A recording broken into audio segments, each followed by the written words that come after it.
Gracias, queridos amigos, por acompañarme en este nuevo capítulo de 8, 9, 10 por TLV1. Toda la verdad primero. Este programa lo vamos a dedicar un poquito a cómo los pueblos pueden defenderse y a través de qué instituciones.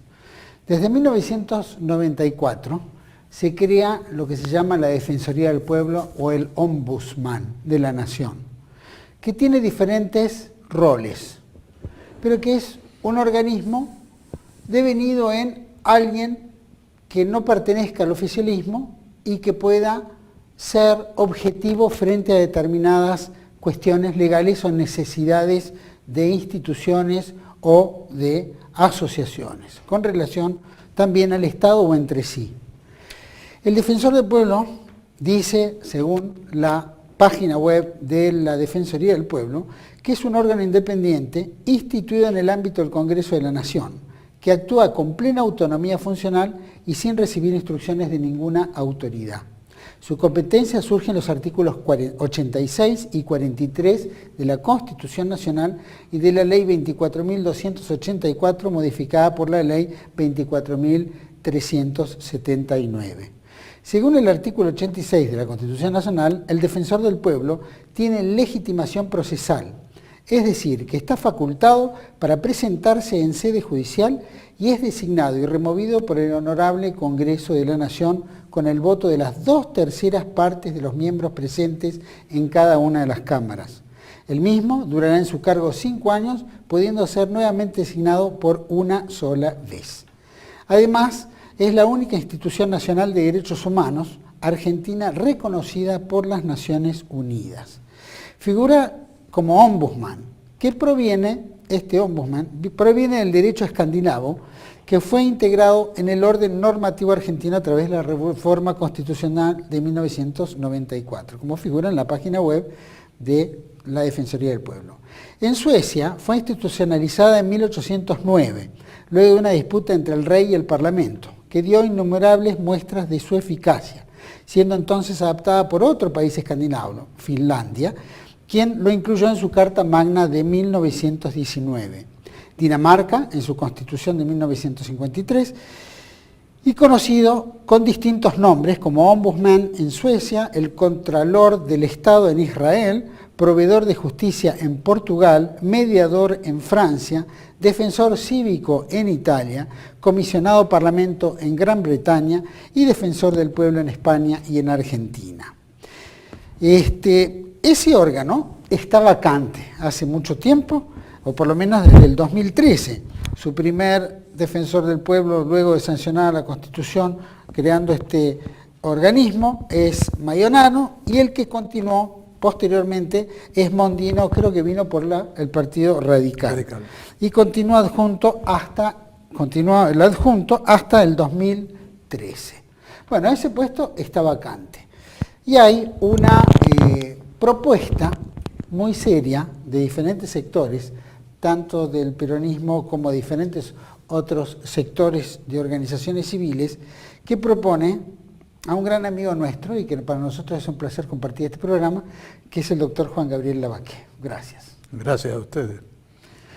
Lavaqué, vamos a aclararlo, es abogado, diputado nacional mandato cumplido, diplomático, abogado de la señora María Estela Martínez de Perón, lo fue. Abogado fue del caso del crimen y el robo de las manos del general Perón, abogado de Kenor Edul en el caso AMIA, abogado de Zulema Yoma sobre el caso de la muerte de Carlos Menem Jr., estuvo involucrado en algunos temas del caso Nisman, escribió más de una docena de libros que ponemos en pantalla. En este caso escribió En búsqueda del rumbo perdido, Del acoso al intento de violación, Menem o Perón, confesiones de un político, Líderes latinoamericanos, El ocaso de los dioses, Autorretrato de 4 idiotas latinoamericanos, El presidente que sí fue, Cartas a los no peronistas, y entre ellos también El peronismo y liberalismo, Cómo salir de la trampa de la deuda y qué es la deuda externa, Propuesta para 30 millones, y su última publicación, por supuesto, La AMIA, Embajada, Verdad o Fraude, que está ahí, y su última publicación, que no será la última porque en breve van a salir otros, El último gobierno peronista. Bueno, se ha dedicado un poco a escribir la Baqué, ¿eh? La mitad de mi vida, más o menos. Bueno, se ve que hay mucho para decir. Hay mucho para decir y pocos medios de comunicación masivos, digamos, que te quieran publicar. Decir. Entonces hay que escribir libros, no hay más remedio. Claro. Bueno, hay algunos que dicen cuando están presos es la única oportunidad que tienen para sentarse y escribir tranquilos sin que nadie moleste. También. Bueno, eso no fue el caso. No, sí. Yo no escribí, preso? Leí. Sí, estuve preso de la dictadura militar, claro. 4 meses, no mucho, 4 meses. En el barco S-33 Orientales. ¿Cómo fue la vida así de preso en un barco? ¿Que estaban en un camarote, no podían salir? Estábamos en un camarote de a 2. ¿Con quién compartía? Con Carlos Gallo, que había sido también diputado. Era un hombre colaborador de Lorenzo Miguel, Dragón, pero él era telefónico. Y ahí estábamos, bueno, estaban Menem, Cafiero, Duilio Brunello, Dehesa, José Alberto Dehesa, Lastiri mismo, y una buena parte de diputados sindicalistas, Lorenzo Miguel, Triaca. Presos estuvimos, incomunicados hasta un buen tiempo, pero nos permitían una carta con nuestra esposa diaria, de ida y de venida, que nos trajera libros y ropa limpia, por ejemplo.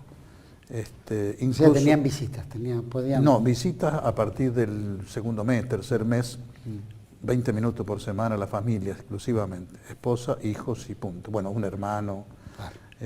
La madre, si fuera. El trato fue de preso, obvio, pero no hubo ni torturas, ni agresiones, maltrato por ahí, pero maltrato verbal, ¿no? Claro. Porque además creo que ese barco se armó no para tenernos presos, sino para tenernos bajo presión de Macera y de Viola, por un lado y por otro, a ver si adheríamos a las respectivas candidaturas presidenciales que ya empezaban a preparar ellos a partir del mismo 24 de marzo. Lo de Macera fue muy visible, 3, 4 veces por semana iban a la noche muchachos jóvenes del Servicio de Inteligencia Naval, evidentemente de civil. El comandante, el vicecomandante ponía una botella de whisky y nos hacía escuchar las peroratas de estos muchachos que nos venían a explicar que el peronismo había muerto. Eso era. Y uno de ellos, que era hijo de ingleses, era un teniente puede haber sido de fragata, Campbell de apellido, un día a solas me dijo, porque yo le discutí un poco, me dijo, lo que pasa es que ustedes los peronistas están equivocados, piensan que la Argentina puede ser patrón de estancia y solamente va a llegar a mayordomo, nunca más. Bien inglés, bien estanciero. Tal cual. Pero bueno, experiencia de vida, ¿no? No, pero debe haber sido impactante. ¿Se podían conversar entre ustedes algo? Sí. Al principio solamente con tu compañero de pieza y las 4 comidas que las hacíamos en el comedor. Pero a partir del... ¿En el comedor estaban todos? Común, sí. Pero eso fue en el primer barco, que fue el Ara Paraná.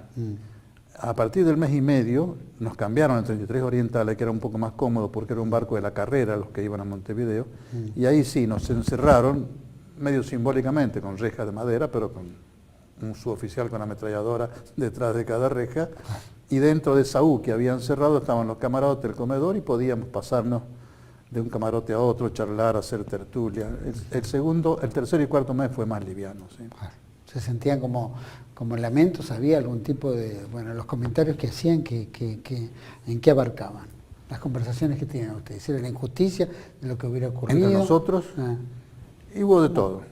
Algunos se quejaban, algunos se encerraban en su camarote, alguno por ahí lloraba al principio, alguno protestaba, a voz en cuello o confidencialmente, y alguno rosqueaba, porque ahí se hicieron algunos acuerdos, con Macera uno, algún otro con Viola, y de ahí surgieron algunas situaciones poco claras o poco santas, que yo creo que a la larga fueron las que produjeron la derrota del 30 de octubre del 83, a manos de Alfonsín.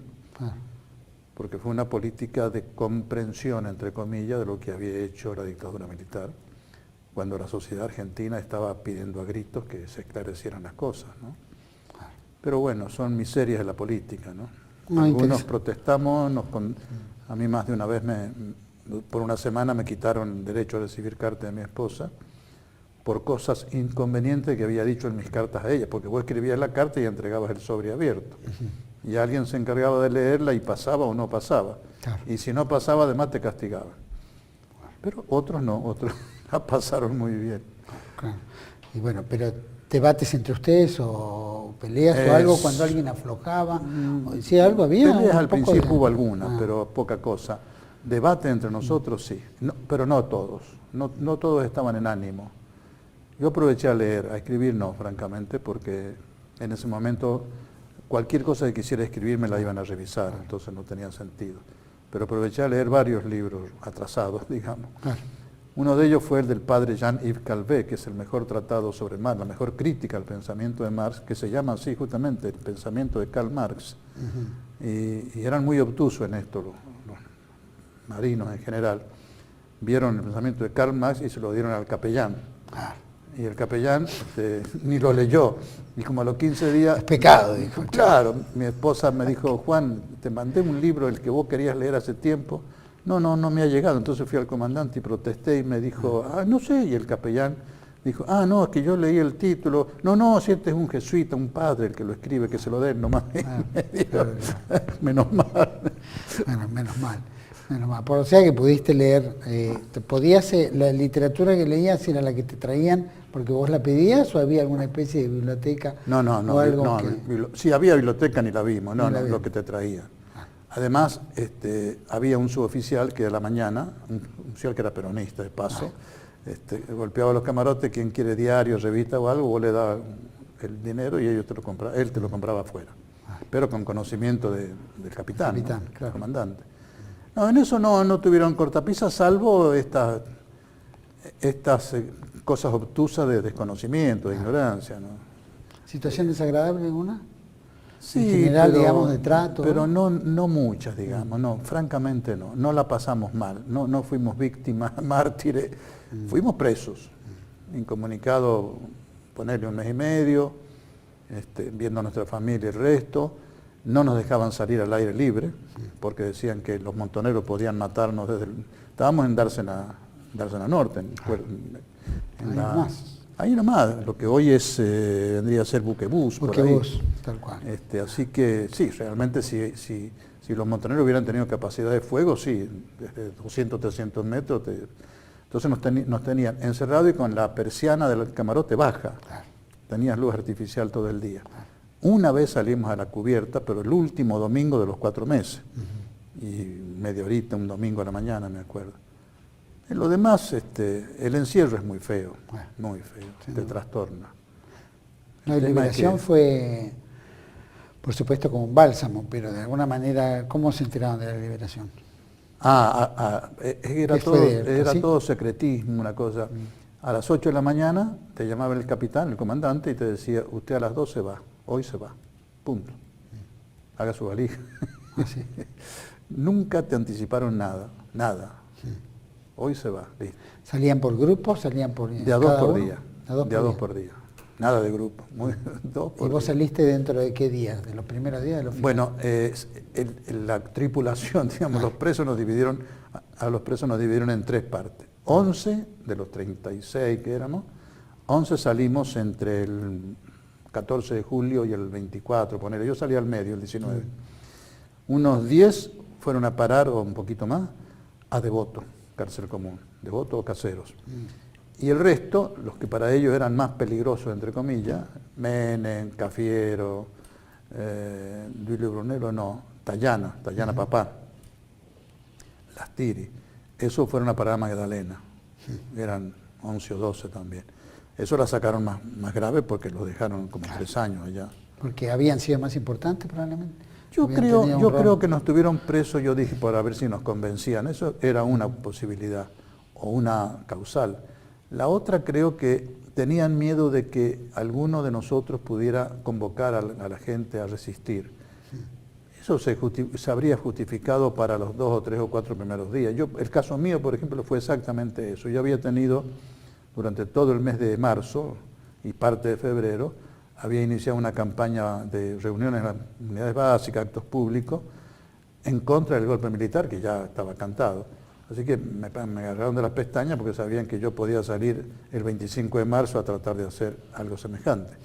Lorenzo Miguel creo que por lo mismo, tenía él mucho más convocatoria que yo. Yo tenía un grupo de unidades básicas en el Gran Buenos Aires y acá en Capital que estaban dispuestas a hacer algo público. Lorenzo Miguel pudo haber llamado a una huelga, qué sé yo, cuántas cosas. Otro grupo lo llamaron para ver si lo ablandaban para los tratos de politiquería que estaban preparando Viola o Macera. Y el resto creo que lo hicieron en alguna cuota por venganza también, ¿no? Hay algunos que les tenían especial inquina. Mezclado, una motivación mezclada, diría yo. No muy altruista, que digamos. Totalmente.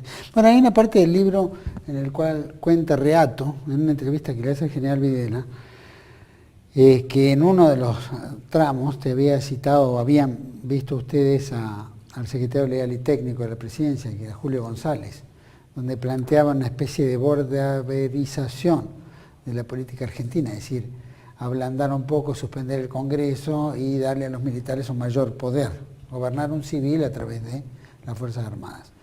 Y creo que uno de los que se opuso a este caso y que planteaste vos, o por lo menos lo publica él, es justamente que vos te pusiste, porque no se sabía dónde terminaba esa autoridad militar, ¿puede ser?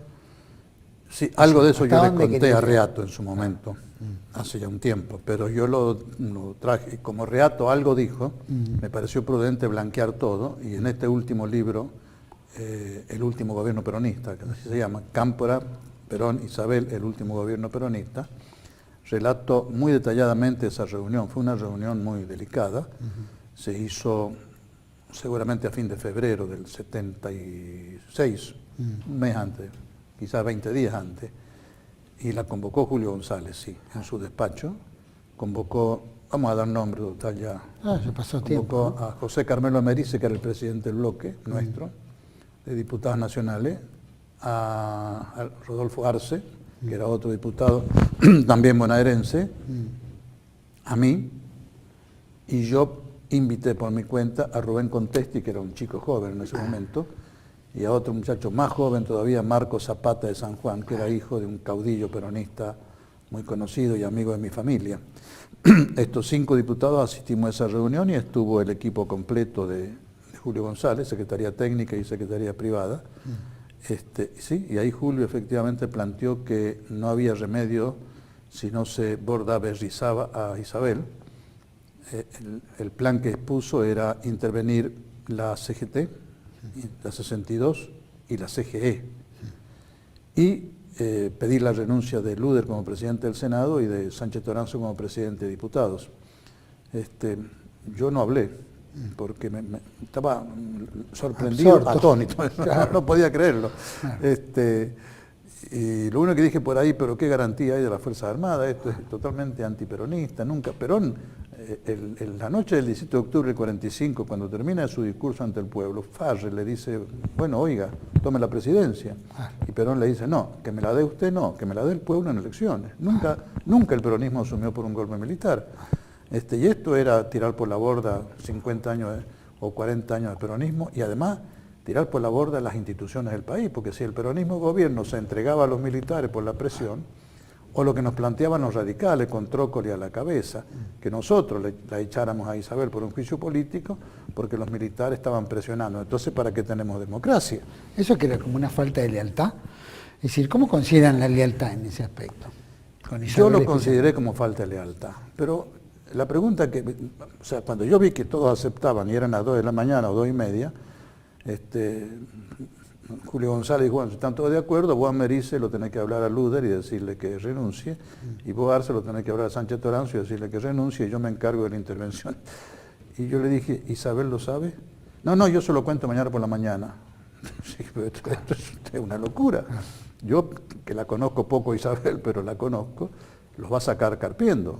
Pero el que los va a sacar carpiendo, Luder va a decir que no, punto. Y Sánchez Toranzo a lo mejor renuncia, pero pega un portazo que se va a escuchar hasta en el Atlántico.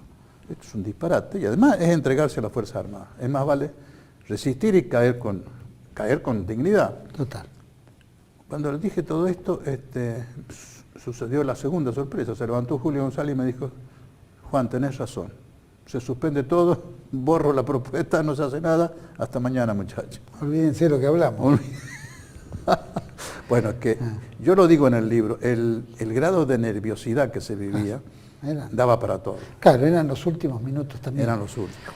El peronismo siempre hizo culto sobre la lealtad, ¿no es cierto? Y creo que, ¿cómo viviste ese momento de lealtad realmente entre eso y lo posterior? Viene el golpe de Estado. Hablo de esto porque cuando nosotros hablamos del defensor del pueblo, entendemos una determinada lealtad a la causa que uno va a ejercer, ¿no? Y va a litigar en defensa de. Entonces, sonará entre derechos, pero también suena como una especie de lealtad a quien uno va a defender, llamémoslo, va a tomar una causa y la va a seguir hasta sus consecuencias. Pregunto esto, capaz que es medio desmesurado, pero cuando hablamos de esta lealtad a un gobierno, especialmente Isabel Perón, que es Perón, más allá de que sea la mujer, lleva el nombre, lleva el apellido y lleva su enseñanza, y vivió sus últimos 20 y tantos años con él, en fin, o 20 años o menos, pero su tiempo prudencial para haber aprendido. ¿Cómo considerabas esa lealtad? ¿O cómo veías en tu entorno esa lealtad? Igual que lo veo ahora. Mira, la lealtad comienza por la lealtad a uno mismo. Porque es cierto que el peor juez de uno es uno mismo, pero el mejor juez también es uno mismo, porque nadie sabe como vos, en conciencia, si estás actuando en conciencia bien o mal. Entonces, yo he hecho un punto neurálgico de mi vida, una estrella de guía, ser leal, desde siempre. En la democracia cristiana fui leal contra viento y marea, me costó muchas cosas. Cuando me convencí de que el camino no era por la democracia cristiana, sino por el peronismo, renuncié, largué todo y me fui a mi casa. Me fui a mi casa luego de la entrevista con Perón. Quien me mandó a llamar para ofrecerme una diputación fue Perón. Cuando yo le dije a Cámpora, dígale al general que me voy a mi casa porque tengo 7 hijos, quiero instalar mi estudio en Buenos Aires y además me he ido a la democracia cristiana porque no veo el camino por ahí. Me voy a afiliar al Partido Peronista y punto. Y Perón me mandó a decir 2 cosas. Dígale a Lava que quiero que sea diputado y segundo, no quiero que se afile porque peronistas hay muchos. Que forme un grupo. Está lleno. Que forme un grupo que reemplace a los demócratas cristianos que se van del Frei Juli. Y así fue. En segundo lugar, uno tiene lealtad hacia la gente que ve bien intencionada. Cuando vos sos leal a la gente, digamos, ¿no? Yo a Perón lo he conocido el 29, personalmente me refiero, el 29 de noviembre del 72, en esa entrevista personal. Éramos 5, sueldo entre ellos, que comandaba el grupo de demócratas cristianos que lo iban a entrevistar al general. De ahí, 2, 3 salimos convencidos de que Perón realmente venía a ponerse al frente de un movimiento de pacificación y liberación nacional y justicia social, etc. Los otros 2 dijeron, no, está decrépito. Bueno. Cuando yo vi eso, sopesé todo. Yo en la democracia cristiana tenía una diputación prácticamente asegurada porque era en alianza con don Oscar Allende y la UDELPA de Sandler. Así que ahí fui leal a lo que yo pensaba a mí mismo, porque yo pensaba el camino no va por la Alianza Popular Revolucionaria, eso es una vía muerta, el camino va por el peronismo y por Perón, y entonces largué todo y desde entonces he actuado así. Cuando la candidatura de Isabel, agosto, septiembre del 73, a vicepresidente, en principio me sorprendió y dije, no, debería ser otro, pero charlé con 4, con 5, con 6 compañeros y vi que no. Yo estaba seguro que Perón iba a elegir a Isabel porque Balbín a su vez no había aceptado, que era la opción de Perón. Y entonces me plegué a eso, sin saberlo, sin conocerla. Yo a Isabel la vine a conocer en septiembre del 75. Llevado de la mano del gordo Mondelli, ¿te acordás de Emilio Mondelli? Y Ameris. Que fue ministro de Economía. Que fue presidente del Banco Central y después ministro de Economía. Y así ha sido siempre. ¿Y cuál es mi lealtad en este momento como para que alguien haya pensado que yo puedo ser defensor del pueblo? Y porque en estos años, renunciando a muchas cosas en el peronismo, un tipo que tiene el currículum que tengo yo, no tengo prontuario, gracias a Dios, pero tengo un currículum más o menos decente, pude haber aspirado a muchas cosas, pero el peronismo había equivocado el camino, y entonces la lealtad a mí mismo, a lo que yo creo que es el camino, me hacía retraerme contra la opinión de muchos de mis amigos, de algún familiar, por medio de que estás haciendo, perdiendo tiempo, escribiendo libros. Y yo creo que esto es lo que algunos amigos, compañeros y gente que me ha visto por televisión, no mucho más, dice, bueno, este fulano puede ser un hombre leal para defender los intereses y los derechos del pueblo.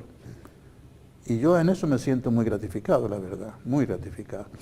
Creo, y te lo digo con toda honestidad, que ese mismo camino de lealtad que yo elegí desde hace muchos años es lo que me puede llevar a no ser defensor del pueblo, a que no me voten, porque es un cargo muy lindo para el pueblo y muy peligroso para los que tienen poder. Para el poder, claro. Vos lo has leído, es autónomo, independiente, no depende de nadie, rinde cuenta pero de su conducta ante el Parlamento mismo. Y solamente removido por las 3/4 partes. Y por las 2/3 partes. 2/3 partes. Entonces no es un cargo fácil de obtener para una persona que ha demostrado que, además tengo 82 años, ya no me asusta ningún bulto que se ande meneando por ahí, porque no me interesa. Debo ser un tipo peligroso para algunos sectores de poder. Eso me lo vas a decir después de este cortecito. Vamos a hacer un corte y volvemos enseguida con Juan Gabriel Lavaqué, postulado a defensor del pueblo y de la nación. Ya volvemos.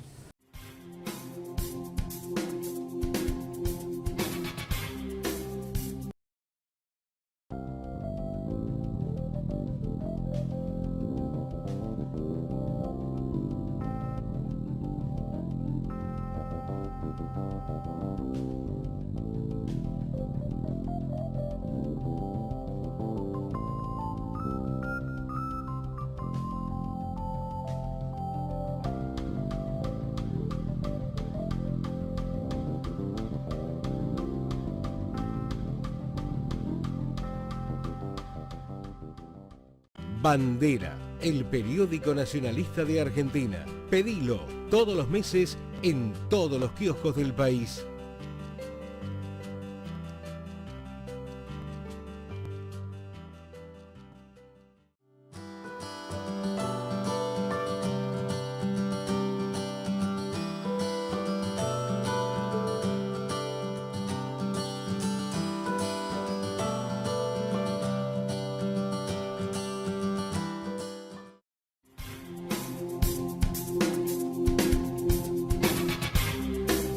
¿Quién lo ha sufrido?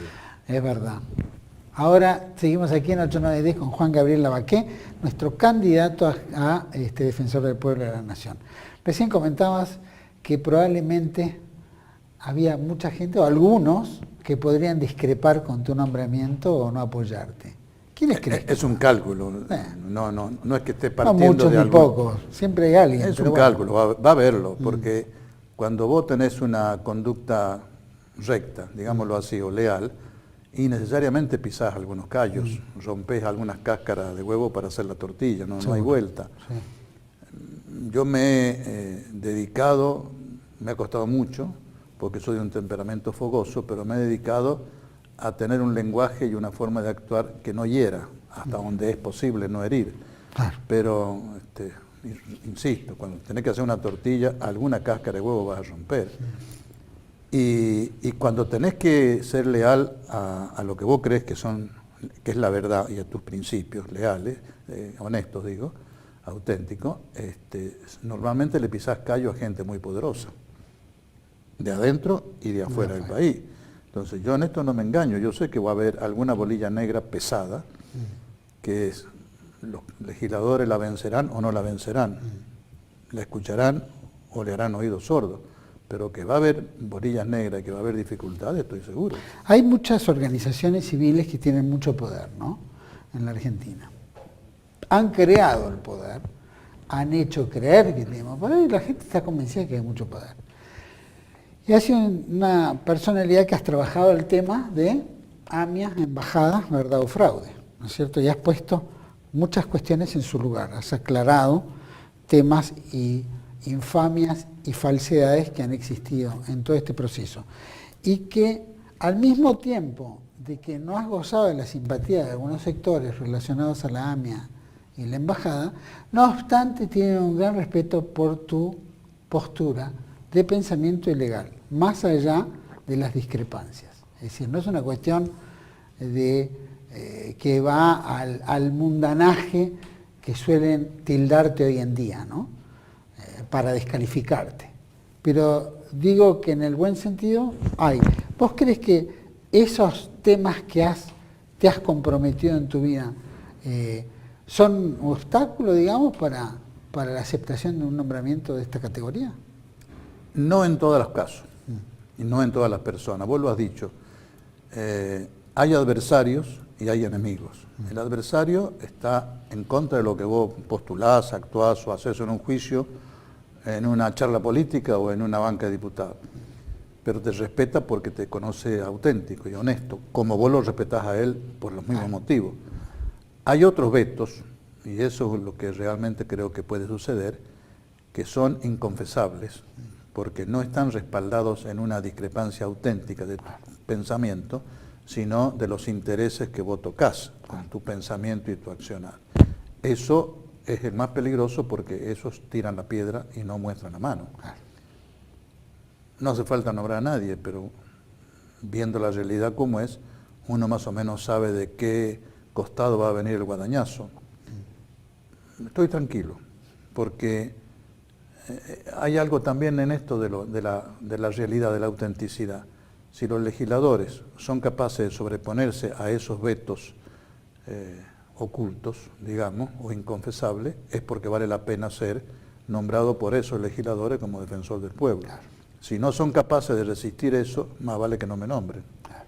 Bueno, la mayoría de los legisladores te conocen, y eso es importante, especialmente en la banca del Senado.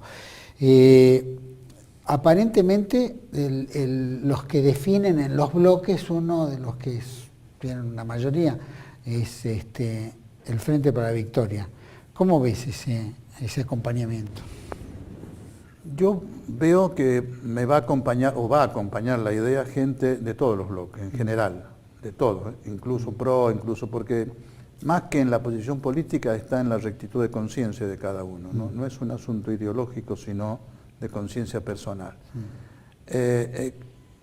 Yo insisto, como me he caracterizado por no herir personalmente a nadie, salvo que sea indispensable, y me he caracterizado por llegar a tener o tratar de tener una posición objetiva, caiga quien cayere y le guste a quien le gustare o no. Hay gente del Frente para la Victoria que guardan una muy buena relación conmigo y yo con ellos, todos, de todos los sectores del Frente para la Victoria. No se trata de dar nombres, sería comprometedor para ellos, pero tengo buena relación de amistad personal con muchos, cámpora, no cámpora. Acordate que yo, después de tener muchas posiciones críticas respecto al gobierno del matrimonio Kirchner, cuando han producido hechos positivos, me ha interesado un pepino, mis críticas en otros aspectos, que me comprometiera, que me trajera alguna crítica, yo lo he apoyado. El caso típico es el memorándum de entendimiento con Irán. Yo creo que era bueno para el país. No sé si para Irán, no me interesa, porque allá Irán, pero para el país era bueno porque destrababa un juicio que en este libro lo demuestro, lleva 22 años de estancamiento indebido, porque no se tocan determinadas investigaciones que en ese entendimiento con Irán se hubieran podido tocar. Claro. Y entonces, a mí me pareció que hacía bien la presidenta de romper este statu quo de la causa y tratar de, por algún lado, avanzar, y se lo mandé a decir en una carta que la publiqué. Le escribió otra segunda carta diciéndole cuente con mi apoyo, y se lo dije a ella, a pesar de las diferencias políticas que tengo con su gobierno, en este tema cuente con mi apoyo. Entonces, después he recibido agradecimientos de varios de ese grupo y de ese gobierno, pero nunca he querido que eso se tradujera, digamos, en o canonjías o favores o nombramiento, porque no era mi objetivo. Y esto creo que es lo que los ha convencido de que en mí podrán tener un adversario o un amigo, pero siempre leal. Y en estas cuestiones, sí, sin duda, bueno, al menos ser lo más directo y lo más claro y lo más, bueno, como se dice, leal posible. Hasta con el propio enemigo, ¿no es cierto? O por lo menos con Es que uno, insisto, no es leal con el enemigo, es leal con uno mismo. Con uno mismo, Y de ahí cual. surge la lealtad Tal cual. con los demás. Tal cual. ¿Cómo ves en la Defensoría del Pueblo? ¿Cuáles son los roles que vos le darías en caso de que llegaras a Defensor del Pueblo? ¿Cuáles son las fortalezas que pondrías sobre esta institución que prácticamente es desconocida para la sociedad? Sí.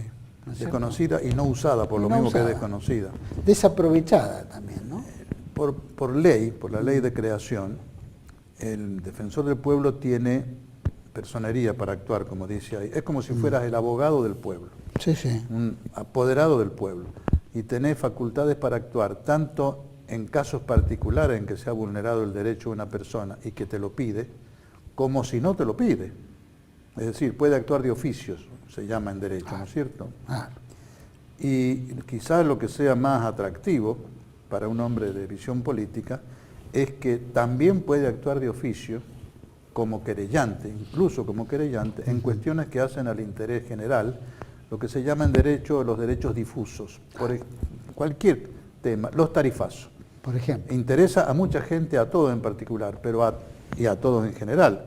Entonces uno podría presentar, no sé qué tipo de acción o de recurso, por los tarifazos, cosa que como no hay defensor del pueblo, ha quedado en manos de algunas ONG, algún grupo político, pero eso es un caso típico para que el defensor del pueblo se constituya de un querellante o un actor ante un juez, el juez correspondiente, y pida que se suspenda, o que se suspendiera, o que se analizara, o que se estudiara detenidamente, porque por lo visto, esto está en los diarios, fue una medida un poco apresurada, yo diría, de un técnico burócrata que dijo, hacen falta recaudar tantos miles de millones de pesos, auméntense las tarifas acá, sin saber a quién degollaba y a quién no degollaba. Nadie duda que había que aumentar las tarifas, pero hacerlo en esta manera, eso es típicamente un caso para un defensor del pueblo. Pero vos podés seguir adelante con muchos problemas que nos afectan a la sociedad en general, y que el ombudsman, a mí no me gusta llamarlo, el defensor del pueblo, es el castizo nombre, podría tomar cartas en el asunto sin preguntarle a nadie.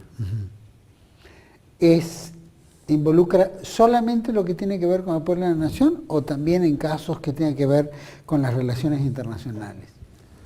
Lo que tenga que ver con el pueblo de la nación, si hay algo en las relaciones internacionales que afecten los intereses del pueblo como tal, yo estimo que puede actuar. No lo ha hecho hasta ahora, ha sido muy parco en eso, tanto la acción del doctor Mayorano, que ha sido, insisto, el creador de esto, el hombre de la idea de la ley orgánica, y Mondino, que ha sido un gran defensor del pueblo, un hombre muy capaz y muy honesto. Ninguno de ellos se ha dedicado tanto a temas generales, pero la ley no lo prohíbe. Por supuesto, hay un límite, hay una zona gris entre la acción del defensor del pueblo y una acción típicamente política.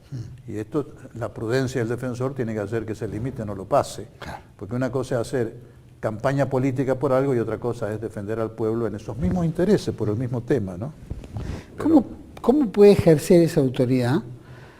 Pregunto, porque hemos dicho que el defensor del pueblo, el caso de Mayorano, el caso de Mondino, que fueron desoídos por la administración del Poder Ejecutivo.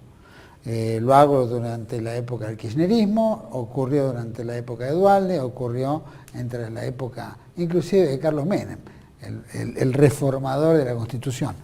Y digo en los casos como por ejemplo donde el defensor del pueblo acciona con el aval de la Corte Suprema de Justicia en casos que ha llegado hasta ese extremo, y sin embargo ninguno de los poderes, llamémoslo, ni provinciales ni de la nación, cumplen con esa prerrogativa. ¿Hasta qué circunstancia el defensor del pueblo tiene acción en eso?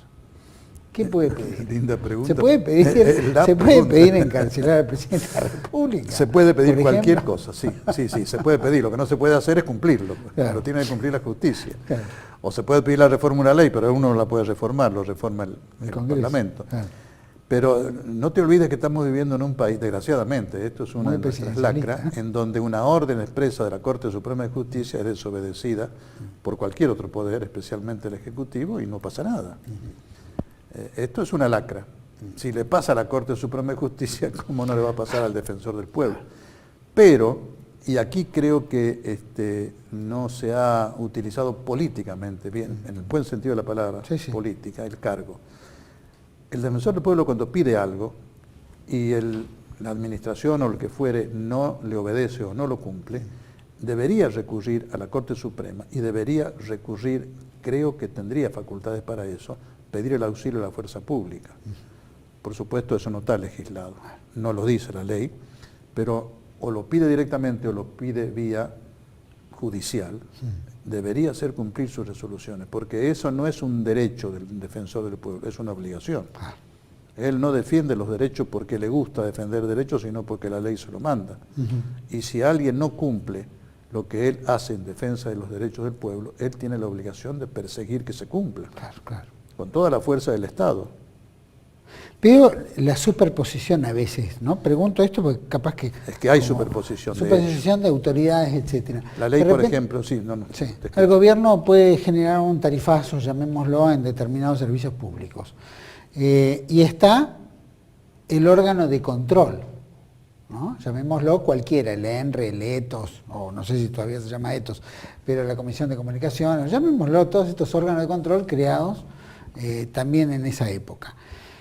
Y de los cuales su función es llamar a audiencia pública, verificar todos los sectores que efectivamente estén de acuerdo o haya un tarifazo o un aumento razonable. ¿Hasta qué punto eso interfiere con un defensor del pueblo? No, no interfiere, porque todo lo que es administración, Poder Ejecutivo, ejemplo, en el Poder Ejecutivo, administración central, como las empresas del Estado, como los entes reguladores, para el defensor del pueblo son todo el campo del Poder Ejecutivo. Todo eso cae bajo su jurisdicción. Él controla al Ejecutivo en el sentido amplio, a las empresas del Estado, a los entes reguladores, etc. La única prohibición explícita que tiene la ley es que cuando un particular damnificado, o cualquiera, ya pidió protección judicial para un caso, ahí no puede interferir o no puede actuar el defensor del pueblo porque ya está actuando la justicia. El defensor del pueblo es una especie de último recurso que tiene el pueblo cuando se siente indefenso frente a los poderes del Estado. Pero no puede atacar una ley, puede pedir la inconstitucionalidad de una ley, pero eso lo decreta el judicial, perdón. Ni siquiera lo decreta el mismo legislativo, cosa que por ahí se ha cometido un errorcillo en los últimos años. El legislativo no puede decir que una ley es nula o inconstitucional, lo tiene que decir el judicial. Lo que puede hacer el legislativo es derogarla o reformarla, pero declararla inconstitucional, que tiene otro efecto que la derogación. Vos derogás una ley y de aquí en más no rige. Vos la declarás nula y no rige desde que se aprobó la ley. Todo lo que se hizo en base a esa ley se anula. Son dos cosas distintas. Y una la puede hacer el legislativo exclusivamente, declararla inconstitucional, y otra lo puede hacer el legislativo, que es reformarla o derogarla.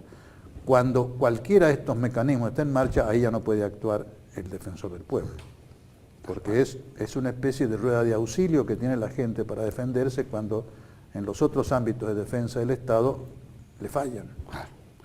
Hoy la mayoría de los organismos, hasta instituciones, están muy subordinados a hoy lo más actual que existe en el mundo, que son las minorías, ¿no? Donde imperan y ejercen un poder enorme sobre las mayorías.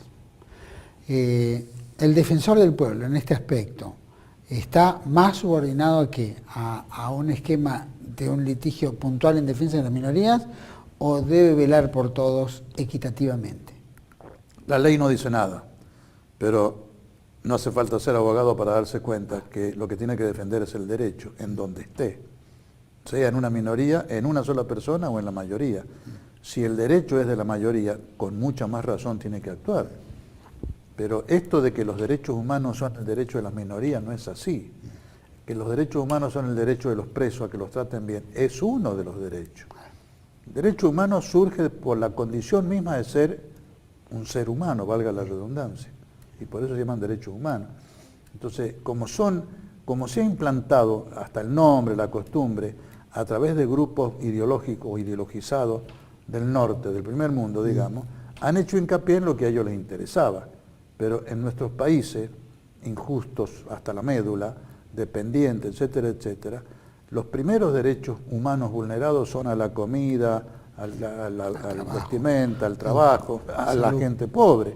Y resulta que ha pasado a ser el derecho de los delincuentes. No, eso es una aberración. Todo delincuente, todo, hasta el más perverso, tiene derecho a que se lo trate humanamente en la cárcel, etcétera, etcétera. A que se le dé un juicio justo, a que se le permita un defensor, aún del Estado. Estos son derechos de todo el mundo, ni pobre, ni rico, ni instruido o ignorante. Entonces, lo que hay que hacer desde la Defensoría del Pueblo para mí es considerar los derechos humanos desde la óptica de la Argentina o de Latinoamérica, que estamos todos iguales, y no desde la óptica europea. Porque esto es una óptica que allá puede ser o no adecuada a su realidad. Esto yo no lo discuto, no me meto, pero no es adecuada a la nuestra. Totalmente. Características finales para decir, yo creo que voy a cumplir esa función, más allá de que todos creemos que sí, porque los que te conocemos estamos convencidos que eso va a ser así. Para la gente, digamos algunos senadores, diputados que integren otros bloques y que de alguna manera perciban que algo no les está cerrando o les están llenando la cabecita con algunos comentarios. ¿Vos crees qué le dirías a esos colegas, llamemos, como para que merezca el apoyo sobre Juan Gabriel Lavaqué como defensor del pueblo? Yo les diría que sean honestos consigo mismos, porque a lo mejor no coinciden con mi pensamiento. Y entonces, si quieren un defensor del pueblo, de bolsillo, digamos, que se adapte a las necesidades, ad usum delfini, decían los antiguos, ¿no? Al uso del príncipe, quiere decir, al uso del poder. Están equivocados, conmigo no va, no me elijan, se van a llevar un fiasco y vamos a tener problemas luego. Si quieren un fulano que con la mayor equidad que se puede defienda los derechos de la gente, aún en los casos en que los poderes constituidos no lo defiendan, y especialmente en eso, si quieren un defensor así, entonces elíjanme, porque no los voy a defraudar.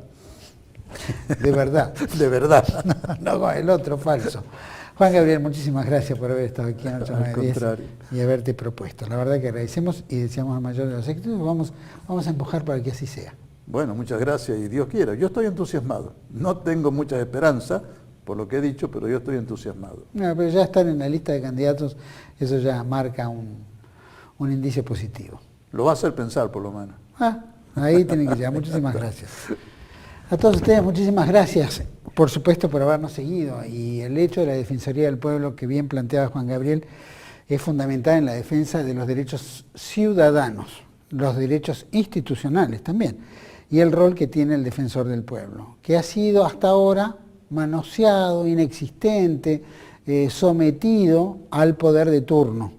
Eso que marca aquí es independiente de los poderes de turno, bueno, no se ha dado o no lo han escuchado. Yo creo que una de las cuestiones, en una entrevista, en un programa que hicimos con Alberto Vuela y con Américo Real sobre el tema del bicentenario, hablaba de lo que era entre la corrupción y lo que se vivía en la Argentina. Él proponía de que a los jueces tenían que abandonar un poco el rol de jueces parciales para ser ecuánimes, ¿no? Hablar de ecuanimidad, algo que es fundamental en un juez. Un juez debe velar, o un defensor debe velar por no solo la justicia en sí, sino ser ecuánime entre las partes, evitar los dolores mayores, ¿no es cierto? Y llegar a la ecuanimidad, lo que debe implantarse como justicia.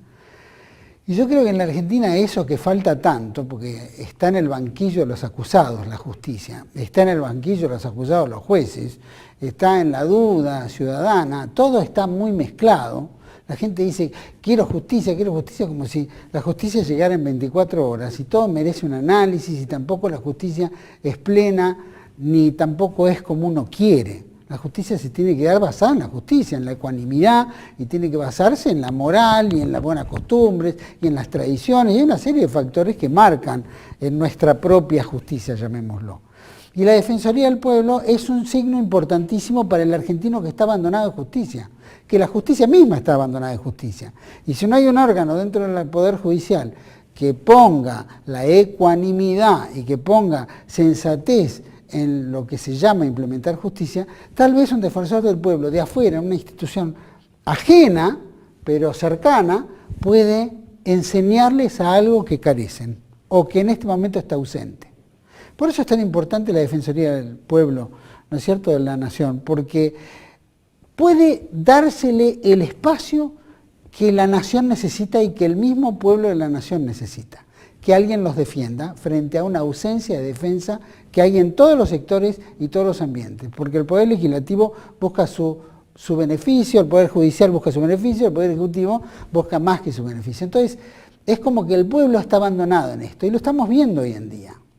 Entonces, tal vez la figura de un defensor del pueblo en alguien que tiene una trayectoria y que ha escrito, que yo por experiencia lo he tratado y la verdad que para mí es una brillante persona, es una maravillosa persona en todo aspecto, en su familia, como padre, como colega, como abogado, como profesional, como escritor, como compañero, ¿no es cierto? Ha habido, ha dado pruebas fehacientes de esa alta calidad. Y la verdad que a nosotros nos motiva a acompañarlo, porque merece acompañarlo, y primero merece porque lo entendemos como una persona de bien. Y que eso es lo que falta también en la Argentina, muchas personas de bien que ocupen esos cargos y esos lugares para que vuelva a darle el sentido de bien a la Argentina, que es tan ausente hoy en día. Por eso nosotros, sin ninguna reserva, apoyamos, ¿no es cierto?, sin duda la candidatura de Juan Gabriel Lavaqui, y creemos que va a darle dignidad a ese rol, y va a darle dignidad a las instituciones, poniendo en claro entre blanco y negro donde las cosas deben estar, y ejercer algo que está ausente, y que lo hemos hablado tanto, equanimidad, ser ecuánime, y esa ecuanimidad permite que, podamos llegar a una buena esencia de justicia. Y eso es lo que la sociedad quiere. Ojalá que todos los compañeros del Poder Legislativo, que son los que van a ejercer el voto en los nombramientos, acompañen. Y hasta los disidentes, como diferentes sectores de la sociedad que puedan encontrar algo peyorativo en la conducta de Lavaqui, deben repensarlo. Y creo que la Argentina se hace un gran favor. Ojalá que así sea y nosotros acompañamos. Tenemos en nuestro Facebook una firma que usted puede acompañar si quiere. Y acompañándola es juntar las firmas para que ese apoyo sea concreto al nombramiento de Lavaqui en el cargo de Defensor del Pueblo de la Nación.